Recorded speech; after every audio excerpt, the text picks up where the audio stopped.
From Tally to Cali, It's time to wake up. Wake up! Wake up! Warchant.com is your ultimate Seminole sports source. And this is Wake Up Warchant, presented by Cummins.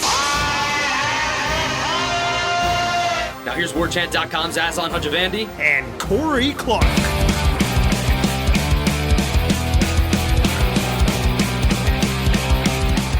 Wake up! It's Wake Up Warchant presented by Cummins. Coming up on today's show, FSU fans feeling 22. That is hoping for a 2022 redo. Is that possible? New coach with the biggest impact this upcoming season and the latest nonsense with the NCAA. Mailbag. Let's go. Wake Up Warchant presented by Cummins. CumminsLifestyle. Follow on Instagram. Quiet, reliable, portable power. The Cummins own in line. No one does it better. Legitimately the world's best-selling installed RV generators for a reason. I haven't even looked at the stock price in weeks, Corey. It makes me too sad to know that I lost out on the earning opportunity of a lifetime, not picking on the stock up a few years ago when they started partnering with us and then us propelling them into the stratosphere. It's not too late, Aslan. It's not too You're right. late. You can hop on now. I like buying low, though. I don't like buying at the top. Yeah. But, I mean, Cummins ain't going to back down. They're only growing from Cummins here. ain't going lower. No. So if you need a home generator backup, if you need a generator for your RV or your boat, you need a portable generator to take wherever else you want to go, Cummins does it. No one does it better. CumminsLifestyle. Follow them on Instagram. Warchant.com. I'd like to say no one covers Florida State better than the folks over at Warchant.com, includuding the other guy on the screen here, Corey Clark. You say you'd like to say it as if it's not true. You'd like to say it, but it is true. Nobody covers Florida State sports like we do. I mean, come on, man. You know that. That's right. Ultimate Seminole Sports Source. Shout out to our guy, Matt Lasser, who is out covering the 25th commemoration of the passing of Devon Darling, which we spoke about on the show a few days ago. It was cool to see they did a blood drive to help get some more kind of, awareness into folks with sickle cell trait and to get more donors, which is always needed. When it comes to blood drives, DeVard was there and just kind of talked about, how tough that was for him, obviously, to go through what he did. But to see him kind of, persevere, again, the university kind of healing itself after that episode and DeVard being able to come back to campus and feel welcome. Shout out, I guess, to the FSU sports management department. Corey, everybody was thanking them for kind of bringing everybody together. So that was a really cool thing to see towards the end of the week. Yeah. And again, like we talked about in the last show, it was such a devastating loss, as it always is with a young person. But more, I don't know. I don't want to say I don't want to say more so on a football team. But when you're a football player, especially at Florida State at that time, it's like he had 50 brothers, not just one. You know what I mean? Like it really was and they talk about it now that it's a family, and it really is like a familial loss. When something like that happens, and it's a tragedy when it's that young. It's a tragedy if it had been 40 years later. So and like I talked about, it was tenuous there, clearly, as you can imagine, when a player passes away during a workout. But yes, the fact that hopefully there's been some healing, and more important than the healing, there's a lot more awareness now. Like those coaches weren't evil. This is how they always did it. You don't get water until you're done. They didn't know he had the condition that he had, and they would have never done it if they thought that would be the end result. But they're also trying to make kids persevere, much like they're doing a tour of duty. But now all these football schools, all these training staffs, even at the high school level, the middle school level, they're so much more conscious of that, and than they were during the 2000s, and obviously during the Bear Bryant, you're going to run until you puke and quit days of the 50s. You mentioned it the other day, though. It is what we forget is that we allowed football players to get out of shape back in the day. They were allowed to be human beings for 1 to 2 months of the year. They could go home, they could do what they wanted to. Then they would come back to campus, and then it was like, all right, man, well, we got to get you back in shape. And in this day and age, like these guys are always on campus, they're always working out seemingly. So there is no opportunity to kind of like fall out of shape. So it's just been a crazy way to see the way how strength and conditioning has really evolved over, the last, 3-4 decades when we go all the way back to. I don't even know do they even get to go home anymore? Like, I know. They'd go home for 3 months. It was like a normal college kid. Be back August 1st, man. That's when we check into the dorms and we start doing the testing. No, that's not a thing anymore. Yeah, man. What's not a thing anymore? Florida State's bats going quiet. Hopefully they shook that out of themselves with that win the other day. few days removed now on the podcast, but as we sit here and talk about it, it was only about a day ago, Corey. So you were there for the 4-hour marathon, and it wasn't like what's extra innings or anything, No, but a 14-9 win over UNF. Miles Bailey showing who he is. What are the other storylines that emerged after that win on Wednesday? I mean, it was an ugly game all around. You have Miles Bailey. Sheffield and Paulino both had big hits. I think Paulino had 3 RBIs, including a ball off the screen. Sheffield hit 3 balls at 107 miles an hour or harder, 106 miles an hour or harder. 2 of them were outs. That's just, I mean, but the ball jumps off that kid's bat. He's going to learn, I think, to get a little more elevated, and that's where the power will come. But the bat speed is father-like. Like, it's pretty ridiculous bat speed. Clearly doesn't have the power that his dad did when he was 30. Maybe he can grow into that. He doesn't have that now. But yeah, and they play today. You know, they play Friday, starting at noon.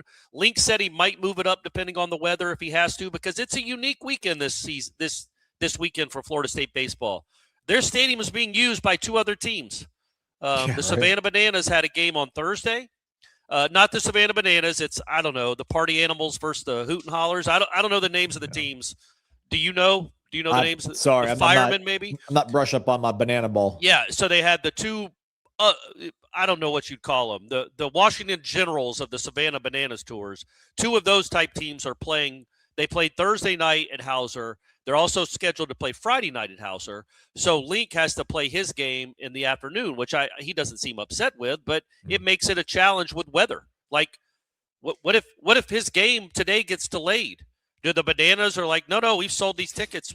Get out of the way, Florida State and Sentinel. We got a guy that can hit on a unicycle. I don't know how they do all this. And then, Saturday, too. He's got a game on Saturday, and then Doak's going to be playing a game that night. There is going to be a little – so all the games in the afternoon, a 12 p.m. start on Friday. Again, might be earlier. They might move it earlier to try to avoid weather if they need to. Just a unique weekend. So we'll see. Hopefully the offense can build on what they did Wednesday, but it was also against North Florida. And, yeah, we know what Miles Bailey does – is because I asked Link about this after the game. There's a lot of big dudes in college baseball, man.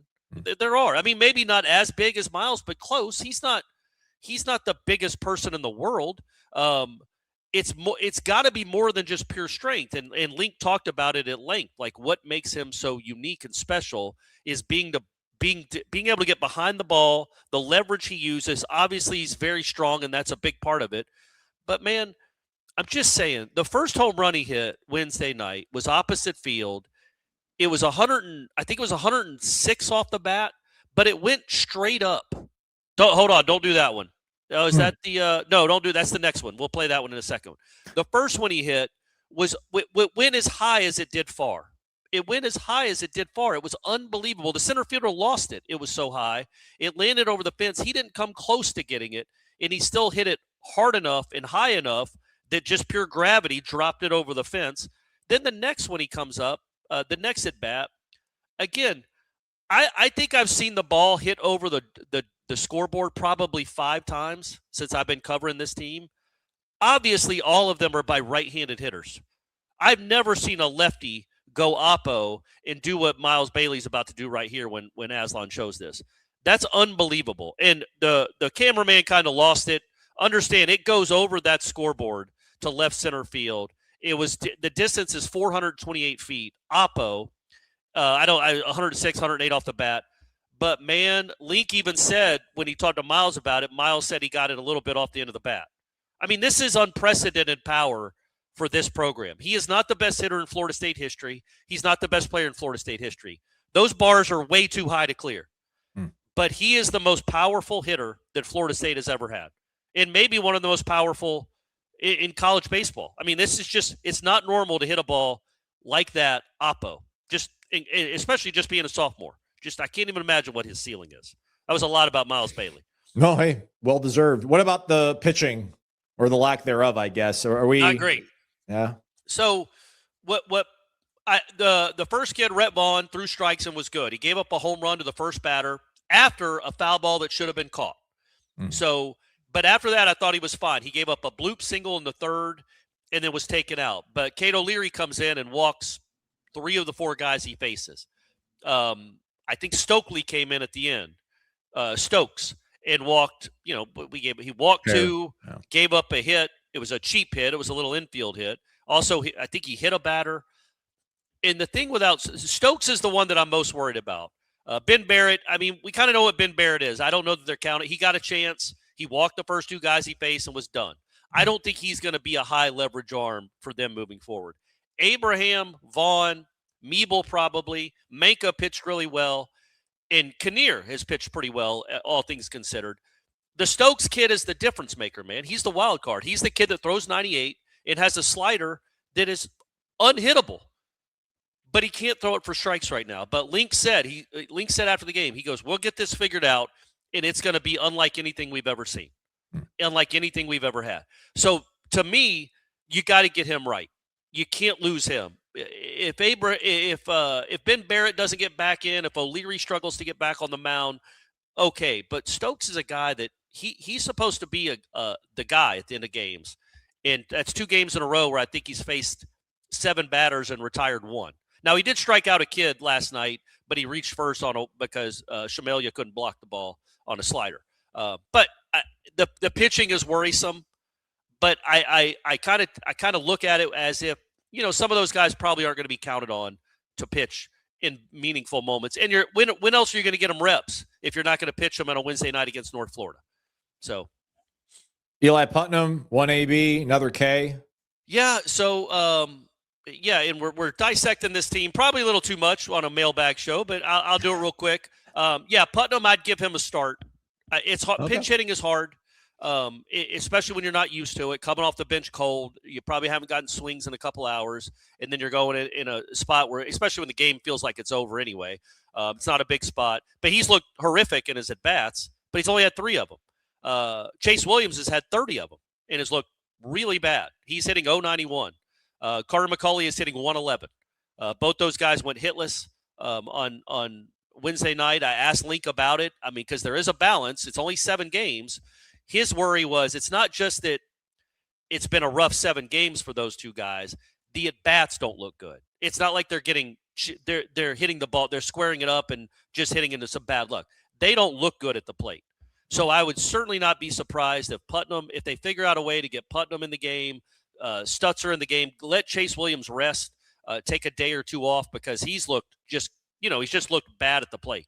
We know he can hit. He did it last year when he had a shoulder problem, but he's looked lost so far at the plate. He's too good a player. He's too important a piece to just give up on, but you also can't have a dead out in the middle of 2 dead outs in the middle of your lineup like you have right now. So the lucky thing is he's got pieces to work with. They did play Sheffield and Wright on Wednesday. They moved him out of the DH spot so they could get Paulino in. That was a good development. I think Paulino needs at bats, and he responded with a couple of hits and an RBI, 3 RBIs. So and moved Fisher down in the lineup too. Moved Carnes to the cleanup. Link's tinkering. Old Tink, we'll call him Tink Jarrett. He's tinkering a little bit. So and he's got some pieces. And when you play the Citadel for 3 games, I feel like you can do some more experimenting. Yeah. Let's stick with what works. No experimentation needed. The mailbag, everybody. Rennie Express mailbag. Let's see what generates the most discussion, courtesy of our great friends over at Cummins, and get our latest entry into the end of off-season ultimate tailgate giveaway. We start off with our guy, Derek XEQ004. He's been around since January 12th, 2014. Only had 105 posts. So he signed up after the Oregon game, right? Oh, no, he signed up after the Auburn game. Smart. Yes. Yeah. Yes. That was a good time to get on board. That was. And he's been here ever since. We appreciate it. He was thinking about this upcoming season. He started to see a path to 9 to 10 wins, predicated on how the defense plays. I do believe our personnel is a little better overall than last year. And with some good luck, we could have gotten there last season. Question: which addition to the coaching staff for 26 will have the biggest impact on this upcoming season, and why? Does Ernie count? I was going to say, does Mike Norvell count? But yeah, both. Yeah, really. Yeah. It's like welcome him back to the fold after a year off. Both those are good answers. It's weird. I do believe in Norvell more as an OC than I do as a head coach at this point. I do think he could put together a competent offense. I've seen that.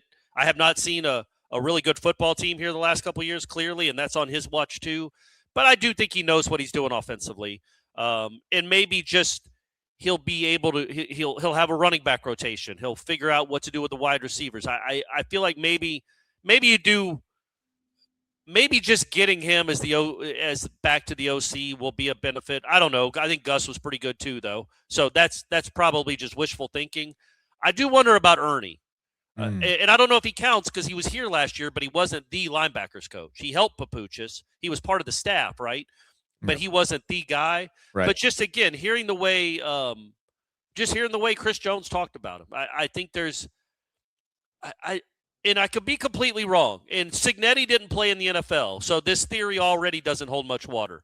But I just think when you're coaching 20-year-old guys, especially as a position coach, and you've done what Ernie's done, like there's nobody in that room, by the way, that would challenge him. You know what I mean? Yeah. Like if it got tense, it's good to know that your linebacker coach would drop all of them. But also the fact that he did it, man. There's nobody in that room that is a better athlete than Ernie Sims was. There was nobody in that room that has a chance to be a more dynamic linebacker than Ernie Sims was. But I feel like when you have a guy that has that experience and was a first-round pick, I just think what they say holds a little more weight. And when they say something like, man, you're screwing this up, dude. You got to be here and make this play.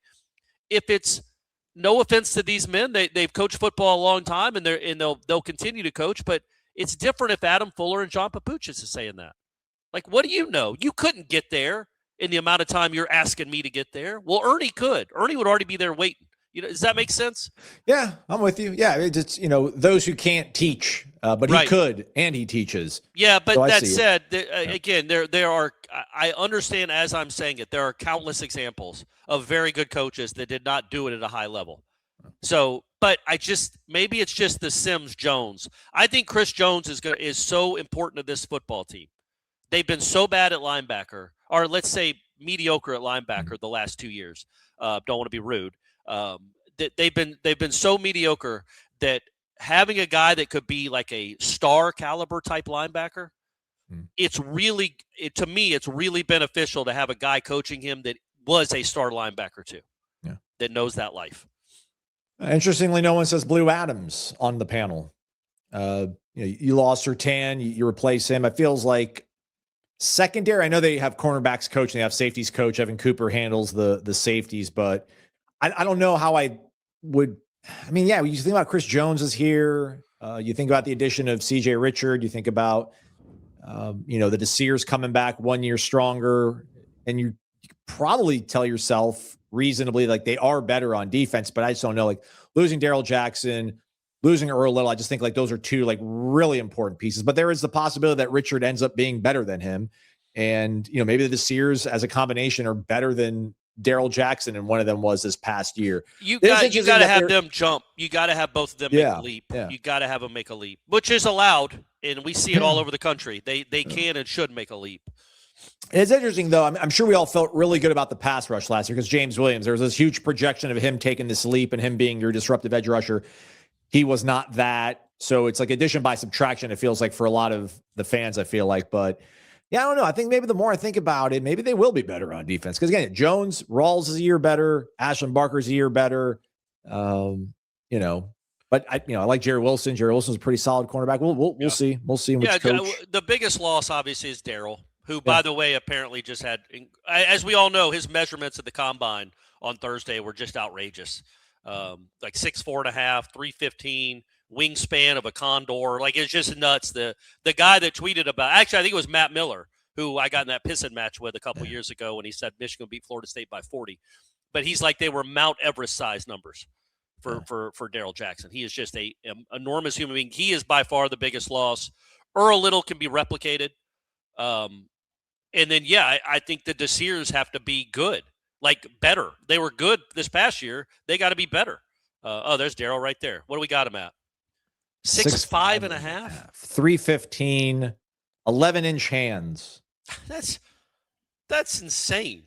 I know it's not like you like a ruler. His hands aren't as big as a ruler, but what is it, from thumb to pinky? Isn't that what it is? Like this? Yeah, that's like 11 inches.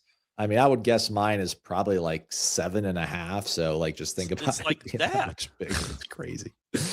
All so right. big loss, Daryl Jackson. But yeah, I think if you look at the defense, it could be you could squint and see you didn't lose a ton of great talent. So you just hope the Desirs are real. Like they are legit NFL players. Kevin Wynn is good. McCray, we know McCray's at least a decent college football player. He's not special, but he's decent. And your linebackers should be better. And maybe your safeties will be too with Barker coming back and Rawls still is at corner. Random_John with a well-crafted question that's difficult to probably answer, but let's do it nonetheless. With more quarterbacks suing the NCAA for extra eligibility, it feels like we're one court ruling away from eligibility becoming more of a suggestion than a rule. Shout out, by the way, Marvin Jones, senior, trying to apply for an extra year. Use that eligibility he left behind. You see him tweet that, Corey? Who tweeted that? Shade Tree. He tweeted, I was like, I'm appealing. We'll take him. Yeah, we'll take him. He definitely could have played a lot on that 24 team as a 52-year-old. So let me ask, if these quarterbacks win and the NCAA can't enforce eligibility rules, what real purpose does the NCAA serve anymore? And if that door swings open, what stops former fringe NFL players who don't quite make it from coming back to dominate college? What happens to high school recruits when rosters were filled with 24, 25, 26-year-old one more year guys?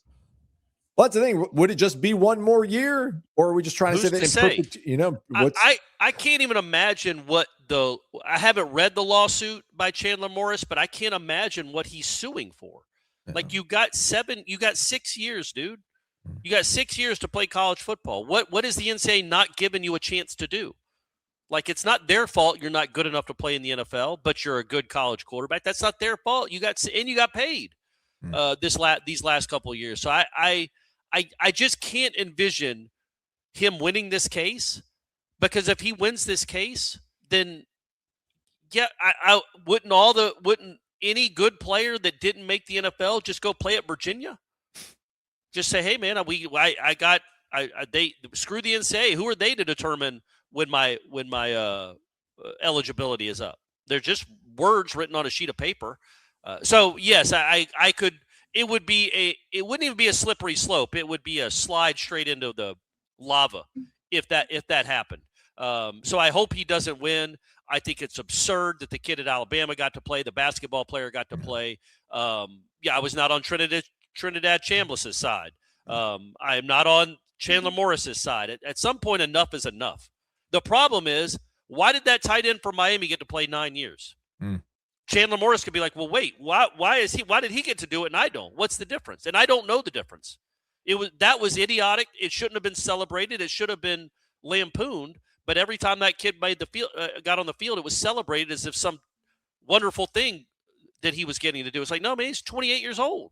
Get the hell out of college. So hopefully this won't last. But it is an absolute concern, and I don't know what could stop somebody like. Why couldn't Jordan Travis come back?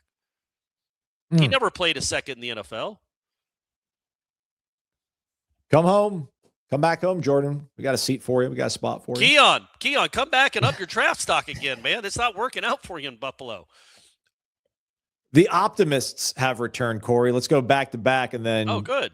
Diagnose. DJ R-Star, good morning, gentlemen. Sometimes selective stats can be used to paint either a rosy picture or a gloomy one. Other times they tell the paint a better picture, or they help probably to paint a better picture. I'm a hopium addict, so you probably know where this is going. The question is, am I wrong to just look at what Ashton Daniels did last year and ignore his time at Stanford? Seems like that system didn't really work for him. Last year, if you take out the Kentucky game, which got Hugh Freeze fired, he threw just over 60%, and his only pick was a ball that bounced off his receiver's face mask. Is that a reasonable viewpoint, or should I seek help? Side note, Corey often says the pendulum swings life. Mike's win-loss record have never happened before. What do you think that means? Decipher that one. So I was going to say, I don't have a lot of sayings with pendulum in it. It's just that a lot of people said this, like we don't have a lot of examples. There's not a precedent about a coach kind of hitting the mountaintop, hitting rock bottom, and then finding his way back. Yeah. Howard Schnellenberger begs to differ. Louisville, he started 2-9, then he went 11-1 a few years later. Then he went 2-9 again. then got back to 9-3 and had a similar trajectory at FAU.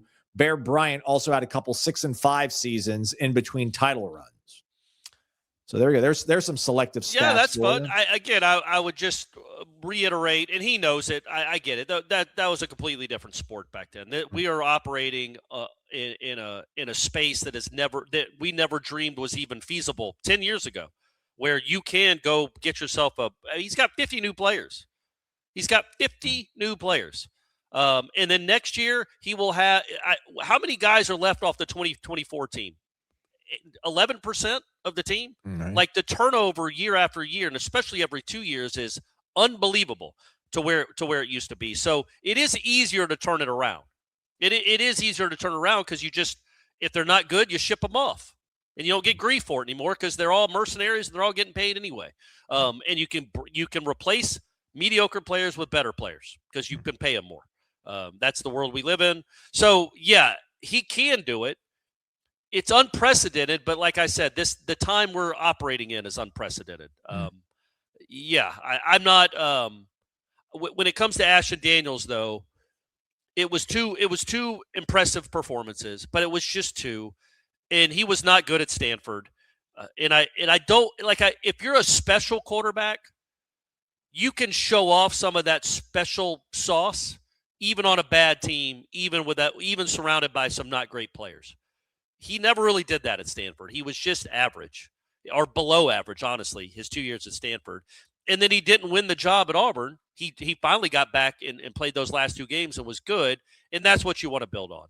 But those Stanford numbers are not impressive. He was not good, and he is going to have to he's going to have to build upon those last 2 performances and take a major leap for him to be the kind of quarterback that can change a season significantly. Like, he's good enough to win 8 games. Is he good enough to get him to Charlotte? Man, he's got to up it. He's got to improve a lot. Or maybe it's just a perfect fit for this Norvell offense. We'll see. I do like that he runs, Aslan. Mm-hmm. I do like that he runs, and he falls forward when he does run. Mark Naples, looking back to 22, most of the second half, Mike engineered a heck of an offense. He basically did it with Jordan Travis, Johnny Wilson, Trey Benson, Pokey Wilson, Biscuit, and Micah Pittman. The offensive line was competent in 2022, but I have faith that Herb Hand will produce similar or better.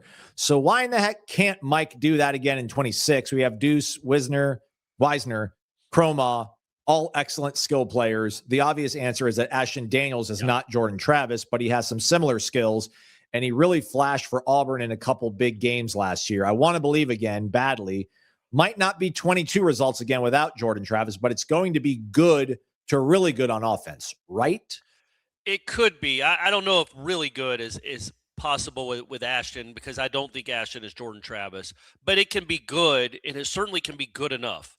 I think if you look at that 2022 season, yeah, Jordan had some incredible moments, but you go look at that Miami game, I think he completed, I think he was like 10 of 12.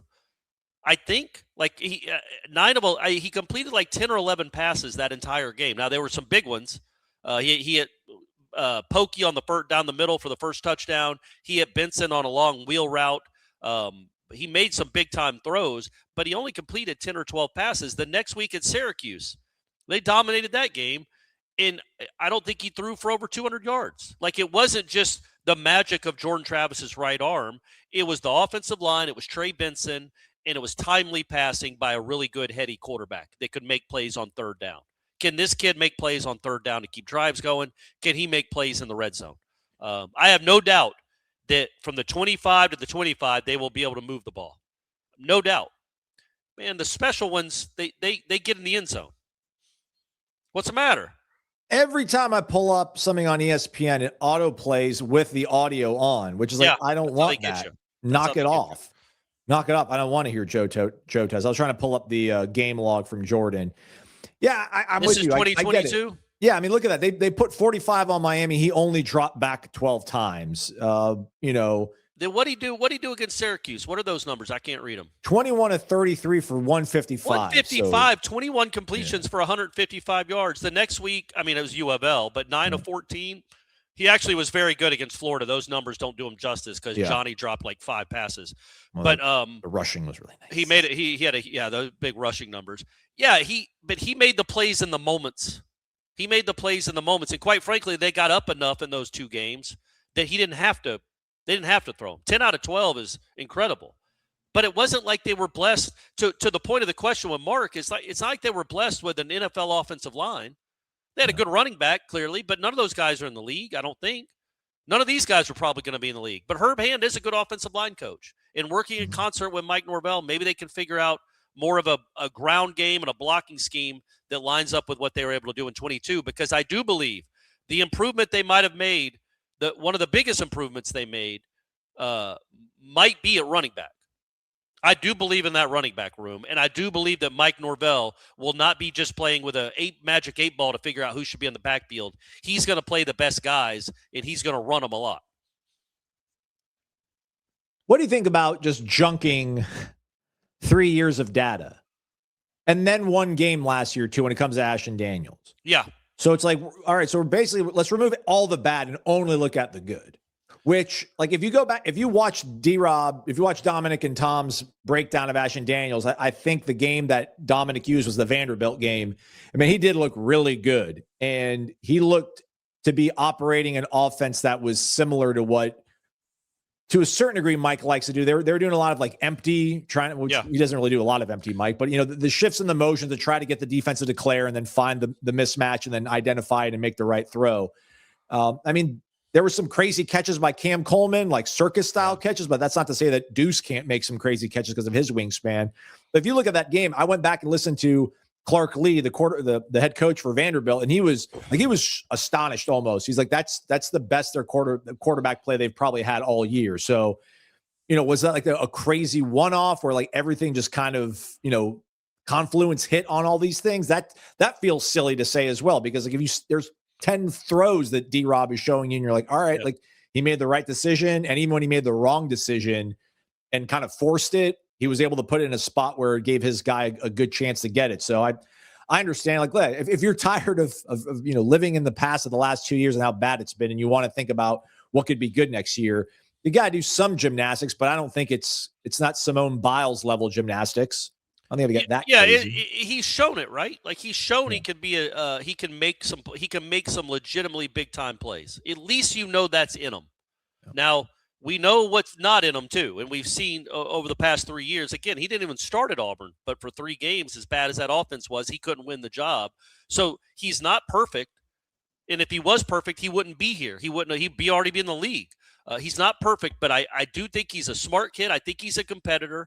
And I am encouraged by what he did those last 2 games. I think that gives him confidence is so big, man. In even at the elite level where you think, well, they should all be confident. Well, no, it wanes. We see it. We see it on the baseball team right now. Good players, if they struggle for a bit, they lose confidence.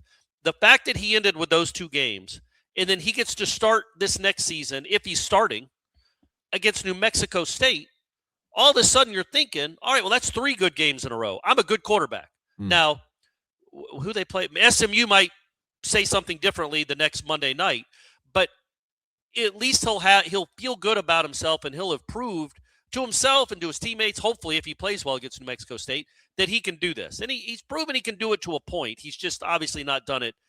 It's a small sample size, those 2 games. Those were the 2 best games of his career. We should point that out, right? He is coming off the 2 best games of his career. That's better than him coming off the 2 worst games of his career. Yeah. So again, at least he got that. Different trajectory, right? Like seems maybe on the upslope. Tommy, meanwhile, wasn't doing great things at BC those last few games. So you've got that. It comes down to they obviously needed a quarterback, right? And they brought in several guys before they brought him in. Yeah. But listen, you could, sometimes things like that happen. Like Jordan Travis was not option 1A, clearly, for Willie Taggart. He wasn't option 1A for Mike Norvell. Jordan Travis wasn't even as good as Hornibrook and Willie Taggart's size. Jordan Travis couldn't even compete with Hornibrook and James Blackman. So there you go. You can't compete with Corner Pocket Bar and Grill. Also, if you're trying to be a hospitality spot for people to watch games, sorry. Thanks for trying, though. I will choose the Corner Pocket Bar and Grill, 2475 Appalachia Parkway, cptallybar.com, the website. Happy hour from 4 to 7 p.m. So I guess hopefully the game ends early enough on Friday to where you can maybe afterwards. Yeah, you go after Corner the Pocket Noles Bar. are done, after Link's team beats the Citadel, you hope. You go over to Corner Pocket, get you a couple brews, some sausage bites, some nachos, corn dog bites, and then head back out to watch the Party Animals versus the Goliath Tamers, whatever the other teams are for the Savannah Bananas. But it's a busy weekend in Tallahassee. So go to Corner Pocket, get a little lubed up and fed, and then go out and enjoy don't get too lubed up, and then go out and enjoy your night. Go enjoy the all the baseball and sports that are going on. Corner Pocket Bar and Grill, cptallybar.com, the website, 2475 Appalachia Parkway. Time for a one-year check-in with life as a Ridge wallet owner. So it's been strong to quite strong. I made it through a swampy summer. Didn't matter. Front pocket, not a problem. Blizzard winter, thing was still mint condition. Got the Monaco white aluminum with the cash strap. Metal body, rock solid. The elastic cash strap has retained its shape and the spring it's got to it. And somehow Ridge is upgraded with a catalog featuring over 50 colors and designs, plus a 10% lighter wallet that maintains its RFID blocking technology that keeps your credit card secure from what we call unscrupulous actors. Try it and save $10 when you use promo code WAKEUP. No matter what you pick, Ridge has got free shipping, 99-day risk-free trial, and a lifetime warranty on all their products. Go to ridge.com/wakeup or use WakeUp at checkout at ridge.com to save $10 off your order. Ace is the place with the helpful hardware, folks. Why would you wander around a warehouse store looking for paint when you could just swing by your neighborhood Ace? In addition to Ace's award-winning service, we have top-rated paint brands. Plus, our color matching technology allows us to match any color. So stop wandering and start painting. Head to your neighborhood Ace today. In Crawfordville, your home convenience store is Ace Home Center and Napa Auto Parts, located at 2709 Crawfordville Highway. We are back. It's Wake Up Warchant presented by Cummins. Follow CumminsLifestyle over on Instagram. Wadata_80. Gents, you are closer to the program and have access and contacts within the program greater than any of us. We've had 2 straight years of this garbage. Is there anything that is not obvious to those on the outside that you want to share? Is there anything within the program that is not getting enough attention? Now, ignore the fans and administration's perspective. Do you think the players have confidence Mike can fix this? If not, doesn't that mean the players really are just cashing a check at this point? That last part is an interesting question. I think they do, but how would I? And so are they here because they believe in the head coach, or are they here because they got offered more money than other places? It's an interesting question, and it's quite frankly, it's a question that almost every fan base in the country has to ask themselves. Like, do all the guys at Florida right now, do they believe in Summerall, or did they cash a check? You know, that's kind of the balance everybody's. Now, he's got the new car smell a little bit. His isn't an old Chevy Nova like Norvell is right now. So they believe in the new car more. But, yeah, I think that's an interesting question. I will go back, and I don't know the answer. I apologize to that. I think there's some. It applies to Ashton Daniels too, right? Like, do they believe in Ashton Daniels, or was Ashton Daniels the best economic decision for the university? And Ashton Daniels, does he believe in Mike Norvell, or was it the best economic opportunity for him? But on the flip side, like, there's no way Trey Wisner left Texas for a payday. If you have to think one more step ahead, unless you have no faith in your ability to earn money as a professional for 3, 4, 5 years down the road at a minimum, right? Like, why would you leave a pretty good situation to come to a place that you don't believe in just because you're going to be making $30,000, $40,000, let's say, more in one singular year? Like, that's really short-sighted. And you also wonder, honestly, like, how much does winning matter to anybody in this sport? Like, I really do wonder that, because look, there aren't, I shouldn't say there aren't any. There aren't many elite football players. Same with basketball, quite frankly. There aren't many elite football players whose dream is to play college football. Their dream is to get to the league. That's what they grow up with. That's what they care about. And so they want to go to a place that gives them the best chance to perform well, to be a good individual, to get drafted. And if their team wins, that's awesome. And I'm not saying I'm speaking for everyone, but I do think that's something that's always been the case, honestly. But now there's a money element to where, okay, well, while I can't make money right now in the immediate, or while I can't make my NFL money right now, I can still make some money and get myself ready for the NFL. And so I don't think Wisner left Texas because he believes in Mike Norvell more than Steve Sarkisian. There's no way. But I think he thinks that Florida State gives him the best chance to showcase his abilities to then get drafted and play in the NFL and have a career, because he'll probably get more carries and more attempts, and maybe thinks it's a better fit for his running style. Either way, Florida State should benefit. Even if their goals are individualistic to a point, Florida State should benefit because they want their players wanting to play in the NFL and wanting to impress NFL scouts. Well, you do that by playing well. And usually winning comes along with a lot of guys playing well. But I don't know how many of them believe in Mike Norvell's message, but I did want to say, and I'll reiterate, it's not so many of the players are brand new.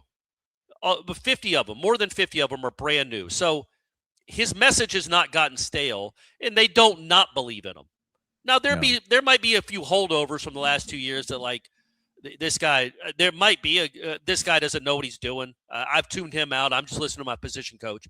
But there aren't many of those guys even on the team. Most of these guys are new. So they should believe in him, or at least not believe in him. This is something that we don't talk about, but probably for good reason. But add this thought. Bear with me. Sorry, Corey. But, we talk about, would things be any different if Florida State went 7-5 last year as opposed to 5-7? Like, would we feel any different? And probably not. Like, would that have affected his the way we looked at his job security? Probably maybe not. The Stanford, if they beat the Stanford loss, probably impacted me more than any game he's coached. Honestly, my opinion of him was impacted more that night than any game he's coached. But anyway, go ahead. Sorry. I just think if he was a jerk, would he have been fired? Oh. If he was generally unliked, not by us, but like within people in that building, if they're like, he's not very cooperative, he's not very collaborative, he's very arrogant, he's very brash. I wonder if they would have been like, this is a lot of money, but I don't want to deal with this guy anymore. Like he's engendered himself enough to people at the university. Again, I'm going to keep thinking about that Alabama game for as long as I can remember now, man. Just the people that were in there, the importance they are to the university, and the way they reacted, like standing up and giving him a round of applause, like he just won the national title. And it's because they were so happy for him. And this guy, get it. We're all happy. This is a great win, but like it's August. We still have 11 more of these to navigate towards. I just do wonder if he had like a Jimbo reputation within the building, if they would have cut bait with him. Maybe.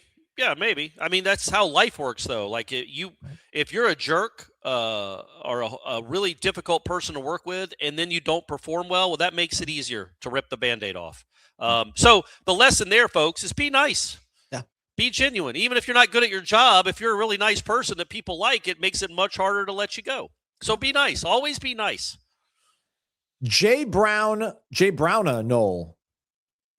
What do you got there? They've been around since 2022, only their 24th ever post. I think it's our first time on the ponies that I can remember. Wake up. Hello. My AM consists of Celsius and Wake Up Warchant, so thank you. Yeah, you're welcome.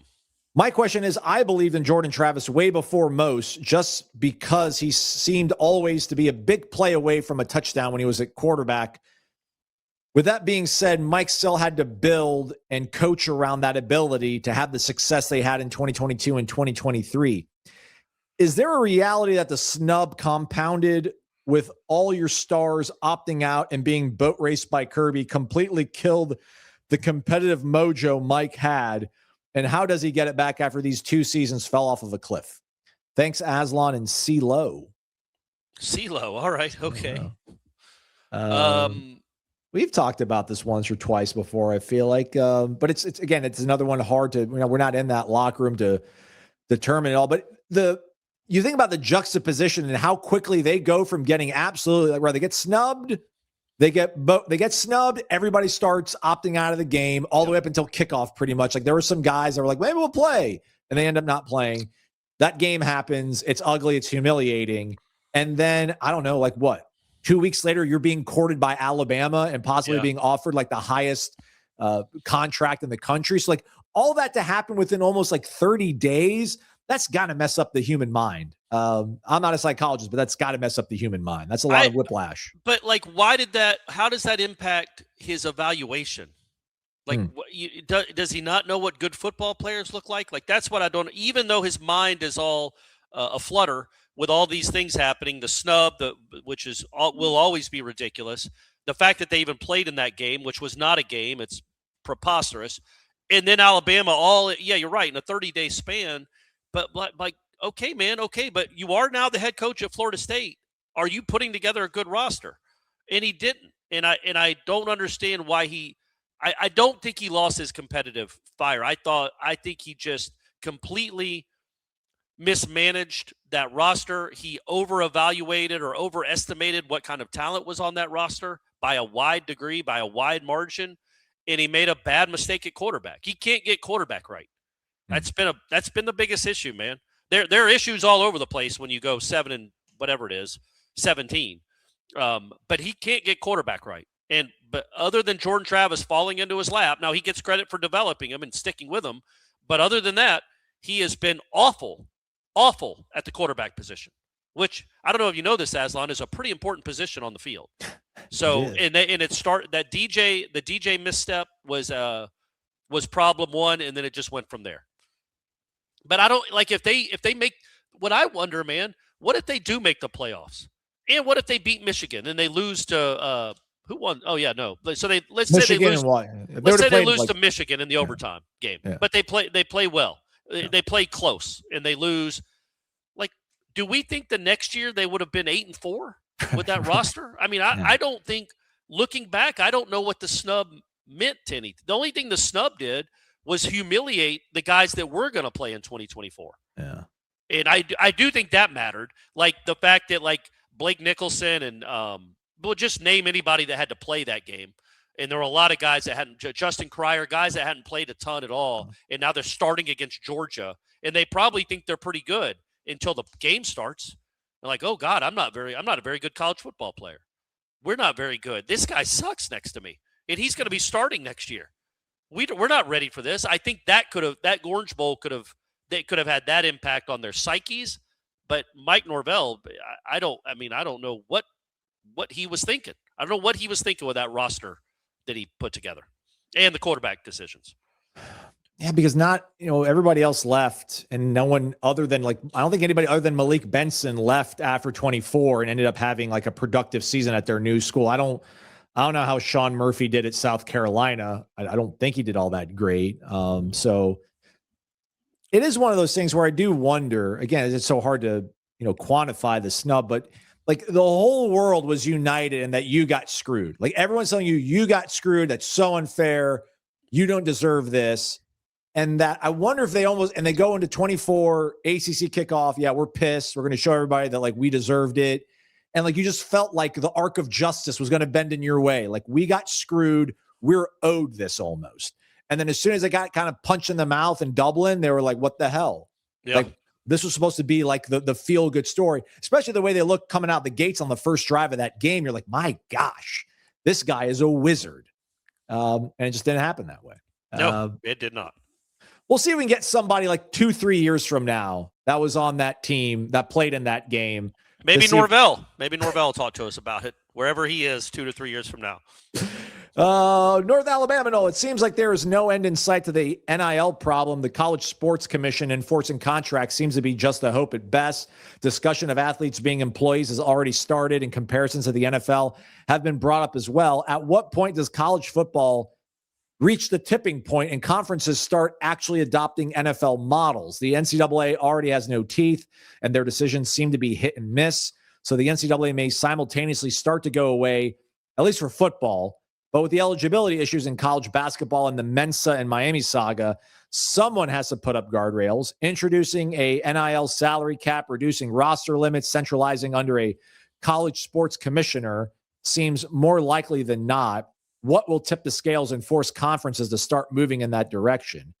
I saw this on Thursday, Corey. So apparently people believe there's going to be this shadow transfer portal window where kids are going to unenroll or leave their current university and then re-enroll at another school at the end of spring and then basically like create this spring window that used to exist but no longer does, and then dare the NCAA to make a ruling.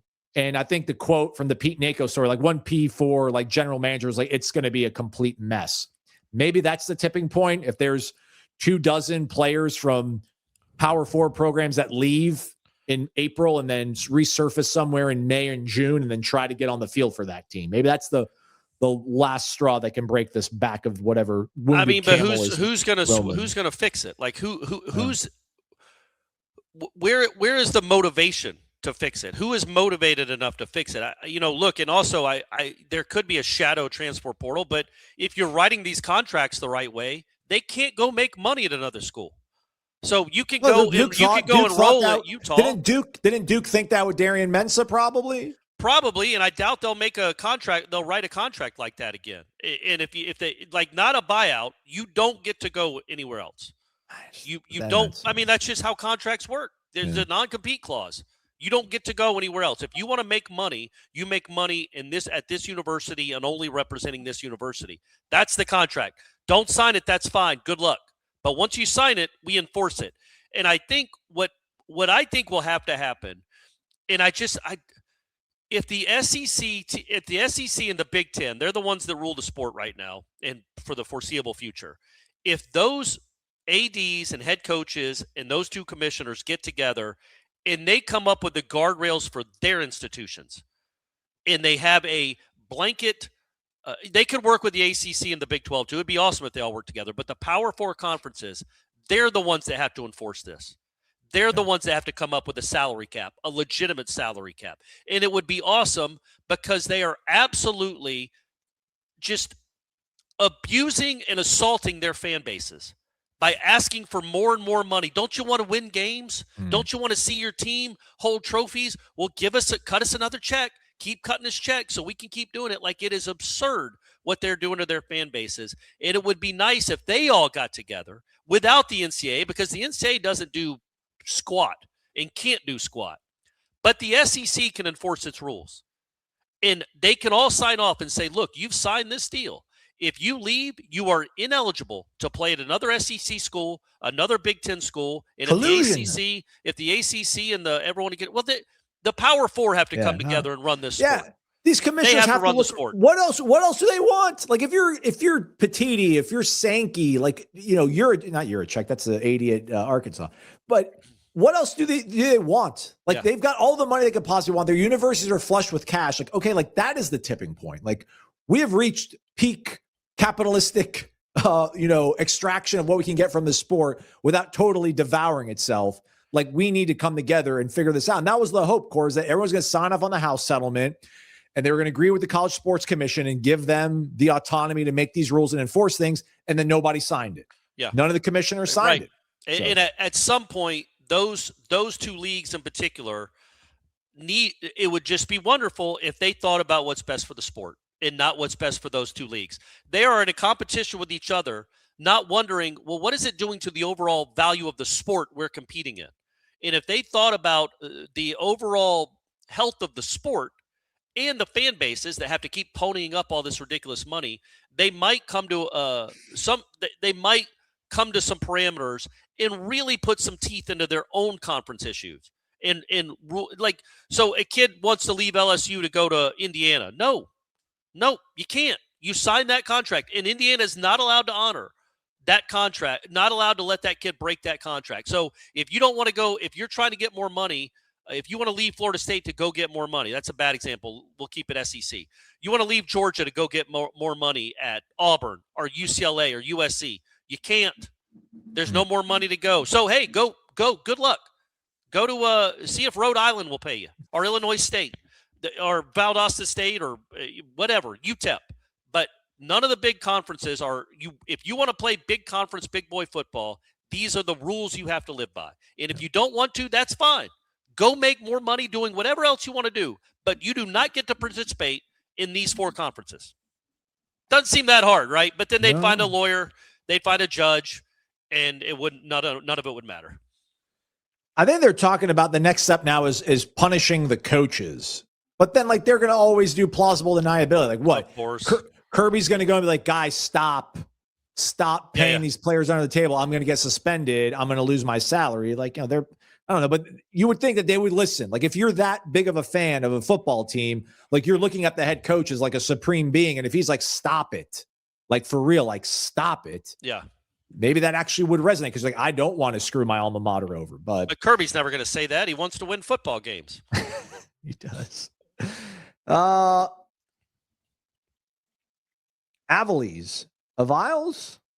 I can't read it. That's a Hispanic name that I can't pronounce properly, and that because I don't have the 8855. So big Kes McCorvey, Marvin Jones fan. Nice. There we go. First time posting, but long time listener. Sorry for the long post, but would love y'all's insight. Wow, look at that. They've been around since 22. First ever post, Corey. All right, man. Cool. Almost 4 years, 3.5 years. I can't wait to see what we've been waiting on, what we've been ruminating on. That's like, think about all the things that have happened since August 5th, 2022, and you have not been compelled to speak your voice on any of it. And then think about all the posters on the boards that will post about literally anything. So, hey, we appreciate being discerning, but that's not true, because we also appreciate the people that keep the conversation going on the message board. Anyway, go ahead. Sorry. First time posting, long time listener. Sorry for the long post. Would love y'all's insight. It seems that the question always with Mike Norvell's team is why he can't sustain success and then inevitably falls into ugly losing streaks. It seems to me like Norvell is great at preparing for games, but not great at adjusting. When Mike's got 9 months to prepare, Notre Dame in 21, LSU in 22 and 23, Alabama this past season, we come out with trick plays, gadget screens, and option looks that throw defenses off. But then he has no ability to adjust once a DC recognizes his game plan. Even in 23, he couldn't adjust and just relied on our superior talent to pull out close games. Example, Clemson. What is IE? How do you say IE out loud? What is that to substitute in? I don't know. I assume it's Latin, but I don't know what it's. I don't know. I know how to do ETC period, etc. But I don't know what IE. I don't know what IE is. Latin abbreviation for id est, meaning that is, in other words, or namely. Okay, all right. So there we go. We're all learning stuff, courtesy of our great friend here. I've always thought that even an average offensive coordinator, college or NFL, can script a great opening drive, but good coordinators can create and adjust during the game and during a season, not running the same end around to Danzy, expecting defenses to somehow be caught off guard for the 18th time. That might be more of a thing to take up with Gus Malzahn, but point taken. Yeah. Do you guys think that this is some of the issue with Norvell and the reason why he can look so good at times, but then incompetent the next week? FYI, I'm from Bradenton, home to Nelly Corda, Peter Warwick, and the finally remembered Adrian Peterson. Oh, there you go. Nice. Well, no, that's definitely a gripe, is that he does not respond. His teams have not really responded well to bad moments in games and to bad games, period. They will spiral, and that's on his watch.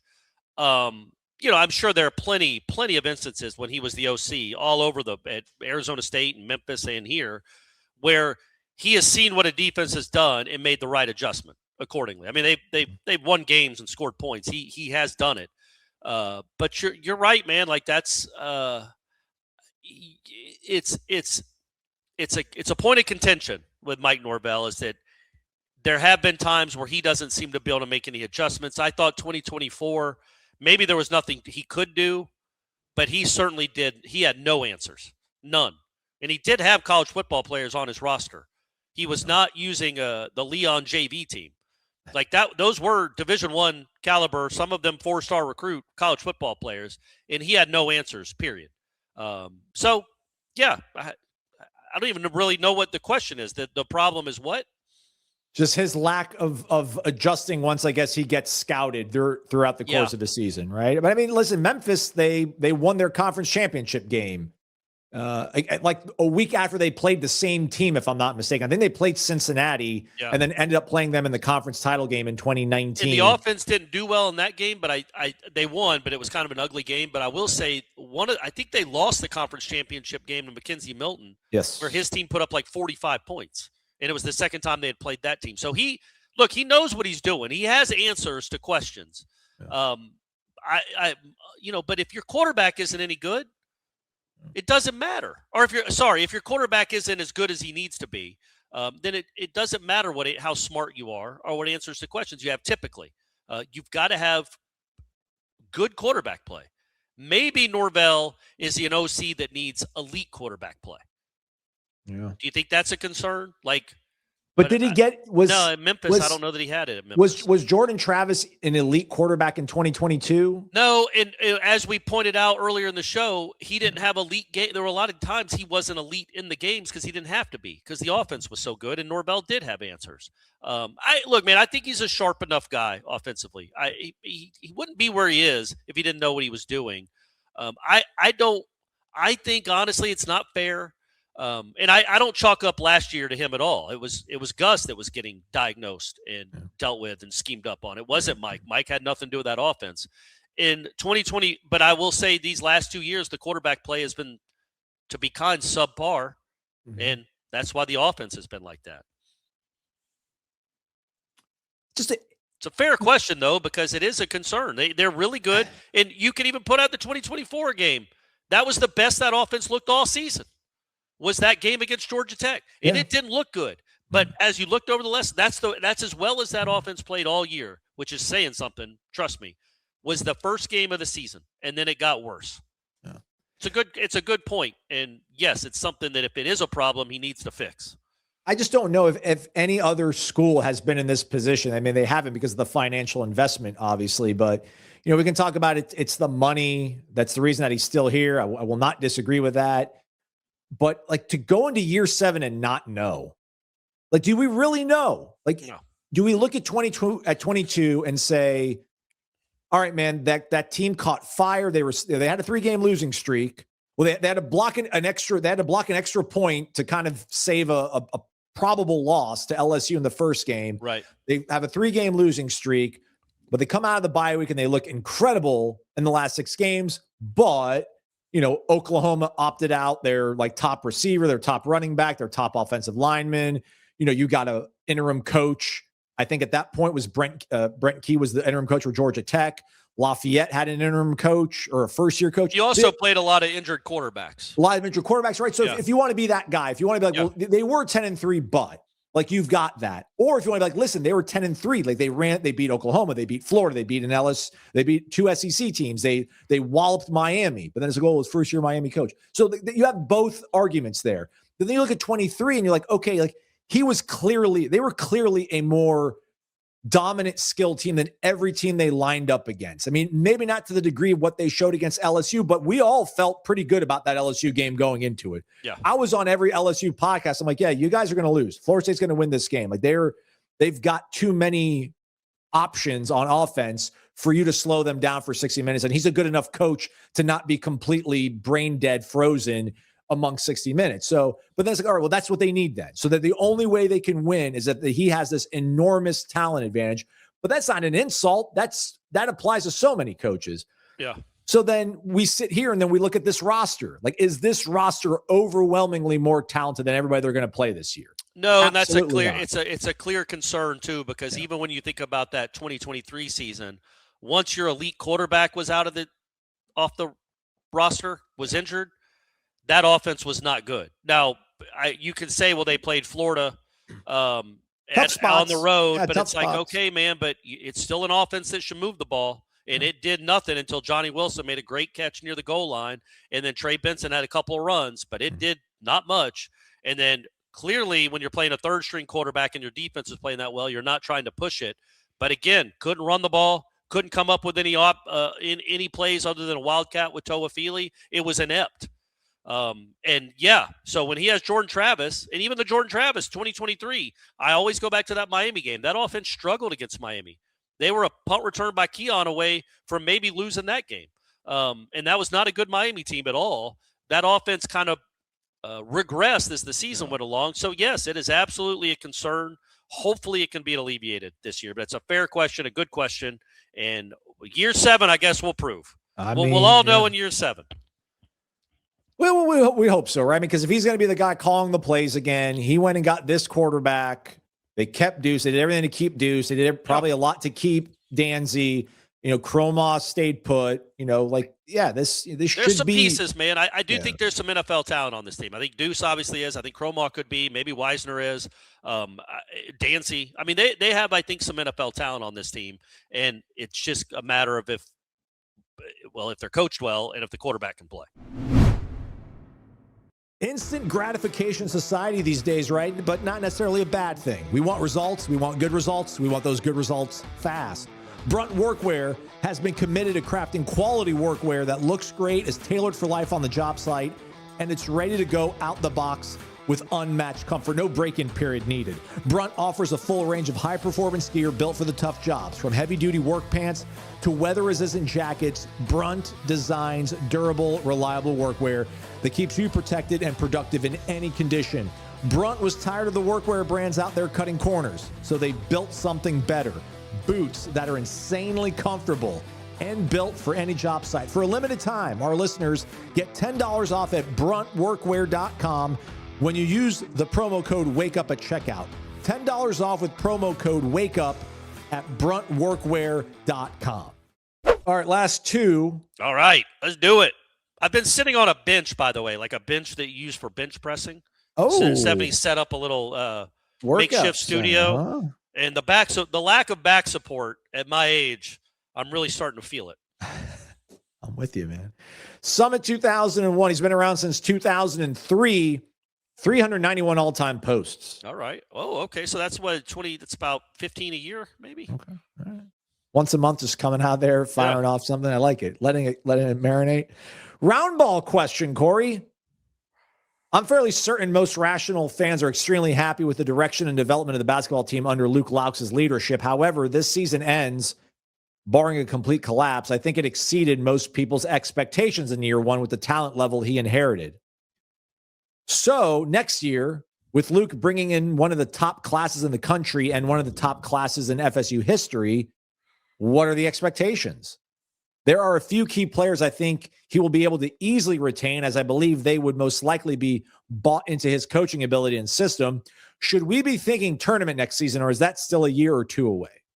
That's a fair question. I would push back a little bit. According to On3's rankings, this recruiting class is like top 22. It is not a top 5 class. It's 3 4-stars who will all play, but they're also freshmen. And I've said this before. I think I said it on Headlines this week, and I meant to go back and explain what I meant, because I was like, you can't count on freshmen to win games in the ACC. And anybody hearing that could be like, well, what about Duke, who does it every year? Well, you're not recruiting Duke caliber kids. The caliber of freshmen you're getting, you cannot count on them to win consistently in the ACC. They're going to be nice pieces. Basong is a nice piece. I don't think he was ranked as high as Cam Miles, who does not play. He has not played when they've been playing well. Cam Miles has been on the bench for all of it. He was just not ready as a freshman, which is normal. Freshmen at this level playing against 22-year-old men, it's hard. It's hard. It's a slap back into reality, man. And they've got to grow up. They've got to mature physically, emotionally, mentally, all that. So, to answer the question, I am not expecting some tournament run next year. Because at least 2, maybe 3 of your guys are going to be in the rotation, are going to be freshmen, and you're losing all your top scorers. So Somerville will come back. I think A.J. Swinton is a possibility, is a probability, and I think Basong is somebody they absolutely want to keep. So those 3 guys are. So you're keeping 3 rotation guys, but 3 guys who hardly ever lead you in scoring and aren't all that productive compared to their teammates. And then you're replacing Robert McCray, Leger Jones, Chauncey Wiggins, Kobe McGee. You're replacing those, Alex Steen. You're replacing those guys with freshmen. Well, although they're probably more talented than most of those guys, they're freshmen, so they're not going to be as productive early on.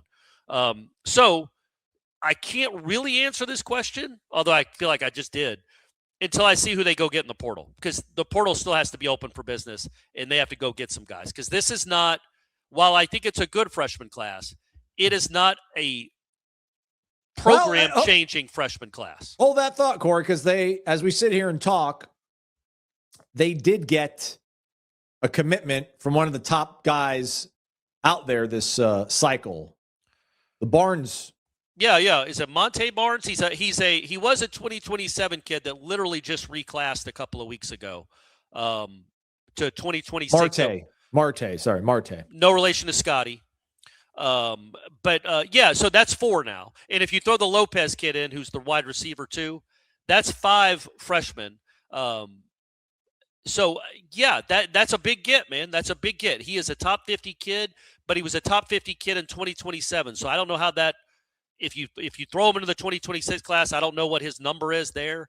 But so the big center is like the 50th best player in the country, according to On3. The Brandon Bass Jr. is like 111. The other kid, I'm blanking on his name, is 112. This kid is probably in between 111 and 50. So you've got 4 of the top 100-ish high school recruits in the country coming. That's awesome. That's really good news. That's really big-time stuff.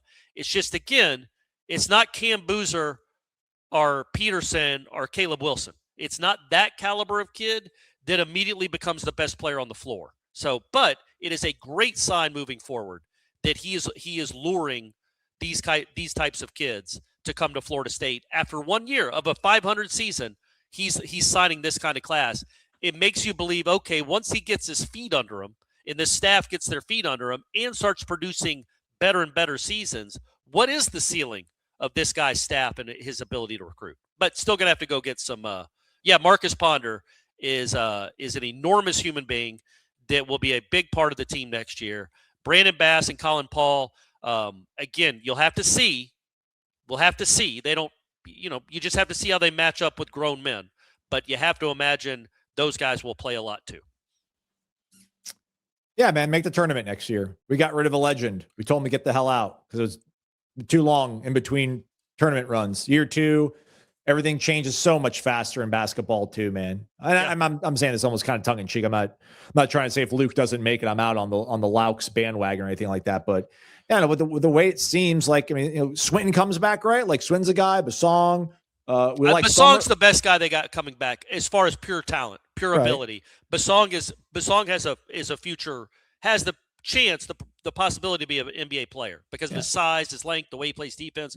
Somerville is just a gym rat that is pesky, and he's perfect for this basketball team. And I would say he's very important to keep just because of the mentality he brings. But Basong he has an NBA body and possibly an NBA future. And listen, I'm with you too. Like, they're going to lose a lot of like grown men, but like these grown men were kind of late additions because the way when Luke got hired, like Luke has got so much more runway. I'm sure they're identifying guys that they think are going to be in the portal. Absolutely. They had to scramble for McCray and Wiggins and Kobe McGee. Like they've had their antenna up for the last 8 or 9 months, certainly the last 3 months, looking at potential portal guys that they can go get. So yeah, he does have that. They had to scramble last year to put together a roster, and they put together one that quite frankly is better than it should have been. Yeah. Like better than we had any expectation. Now what will they do with another year? I hesitate a little bit because it's like, man, what would their record this year be without Robert McCray? And he's gone next year. Yeah. Like he's flat out won them a couple of games.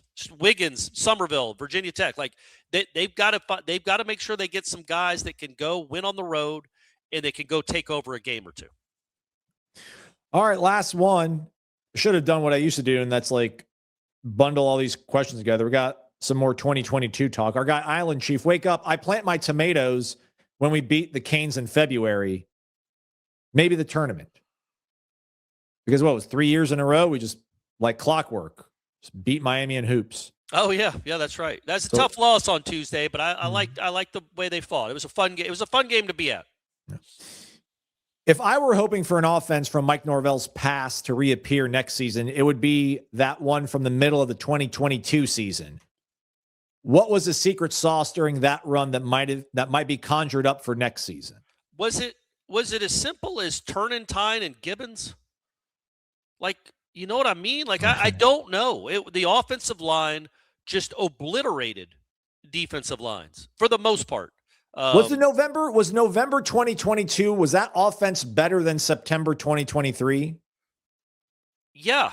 I think that offense would have, even without Keon, that offense would have performed better up at Clemson than the 2023 offense did, where it just threw jump balls to Keon and Johnny the whole game and had to go to overtime against a and got lucky the kid missed a 30-yard field goal to win that game. I don't know why, but apparently Gibbons and Turnentine, because you lost them off the offensive line, all of a sudden you couldn't run. You could not run the ball, period. Trey would break one every couple games, and that was a wrap. That was it. You just did not run the ball. So, yes, I think the 2022 offense was better than the 2023 one, which should give people hope. That he was able to – and, again, Dylan Gibbons and Jazz Turnentine are not starting for the Bears and Ravens. Like, they were just good college linemen. Nothing more, just good, serviceable. Well, better than serviceable, but good. You probably have some of those dudes on your line now. You don't need superstar offensive line NFL draft picks to put together a competent offense in 2026. And moreover, I feel like that 2022 season, maybe it was 2021 through 22, like they ran for over 200 yards in like 7 straight games or something. Like they hit a really big number. And that was awesome. And we haven't seen it since. So yes, I that 2022, after the, I guess, Clemson game, that to me is the best Mike Norvell's offense has looked. You don't go on the road, even playing a not great Syracuse team, and dominate like that, or go dominate Miami in Miami. That's not something you do. And if Johnny Wilson and some other guys could have caught passes against Florida, well, still they scored 45 in that game. They'd have scored 50 something. So yeah, that offense was the high watermark of offense at Mike Norvell's tenure. I think that, and then the first game against LSU. Pulling up some numbers real quick. Yeah, man, they were 10th in total offense, 13th in rushing offense at the conclusion of the 22 season. And look at the pass efficiency. I want people to look at that. If you're listening to it, they were number 10. This is after the 2022 season. So Norvell's third year with the not great Jordan Travis there. At least we didn't know how great he was. They were 10th in total offense in the country. They were 13th in rushing and 14th in pass efficiency and 15th in scoring. So they were top 15 in total offense, rushing offense, passing offense, and scoring offense. That was Mike Norvell that did that. I would argue that, aside from the quarterback, which we've already established is a pretty important part of the whole process, your offense this year has as much talent as that offense did. Who was the tight end? Cam McDonald? Johnny Wilson was your best offensive player. Biscuit. Biscuit was a tight end. Your offensive line was not made up of NFL dudes. Trey Benson was a running back, but I feel like your running back by committee will probably be as good as that running back by committee was, even with Trey Benson. And your wide receivers are better, arguably much better. So there's a chance, man. But, can Ashton Daniels he's not going to be a carbon copy of Jordan Travis. Can he be a close enough copy? Yeah, and look at that, 23, 52nd in total offense, 76th in rushing, 45th in passing, 19th in scoring. That's the thing, and also a lot of that had to do with the last 2 games. I mean, they scored 1 touchdown in 2 games, so that tilted everything down. But even if you took those games away, that offense was still worse than the 2022 season was, which should have been in hindsight, and I say that knowing that I certainly wasn't screaming this from the mountaintops, should have been assigned to the guy that's in charge of the entire program. We might have some issues up front, and we've got to figure that out. They didn't score over 30 points once they hit the month of November against an FBS team. So. Yeah, in the Pittsburgh, again, they were without the 3 best receivers. But Pitt was on their 3rd string quarterback too. No, well, that's why they won the game. But the reason they weren't great maybe in that game was because they didn't have Johnny or Keon. But then they did for Miami, and still not great. And then you see those other scores. So it's crazy that that in hindsight he didn't see the arrow going down and be like, okay, I know we just went 13-0, but we do have some issues we need to address. We can't run it back on this offensive line. They weren't good enough, but he thought they were good enough, and then 3 months into the season, he's firing the offensive line coach. All right, there we go. That was all the questions in the mailbag. Good stuff from everybody. What was the best question? Congrats to Luke for getting the big commitment. Yeah. It's good. It's fun, man. It's fun that he's bringing in some real talent, man. Just, it might be a year or 2 away from these guys, freshmen, to count on to be the reason I brought up Basong and Miles, and I'm not trying to dismiss Cam Miles, maybe he stays and ends up being really good. These 4-star basketball recruits, we all want them to play. We all want them to be awesome. There is a steep learning curve. There's a steep learning curve. So don't count on all these 4 guys to be awesome and play right away. Just look at this year. But they had 2 freshmen they really liked. Only one of them is playing. And it ain't like he's averaging 15 a game. But he's good. He's a productive kid, but he's not setting the world on fire either. You just can't expect too much, even out of good freshmen. Yeah. And Kobe McGee was the first guy they signed. I mean, Kobe McGee is, I don't know, like, what is it? 6th best player on the team, 7th best player on the team. It's good to see him knock down a couple shots. Yeah. Maybe he can keep that going on Saturday.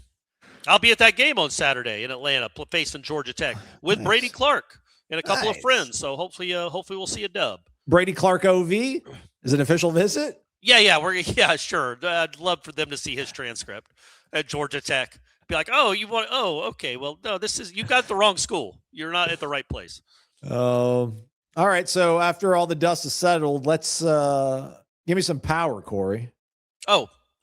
Bam, there he goes. Let's give it to the newcomer. Yeah, I was going to say, and it was a good question. It was a good question. It was a thought-provoking one.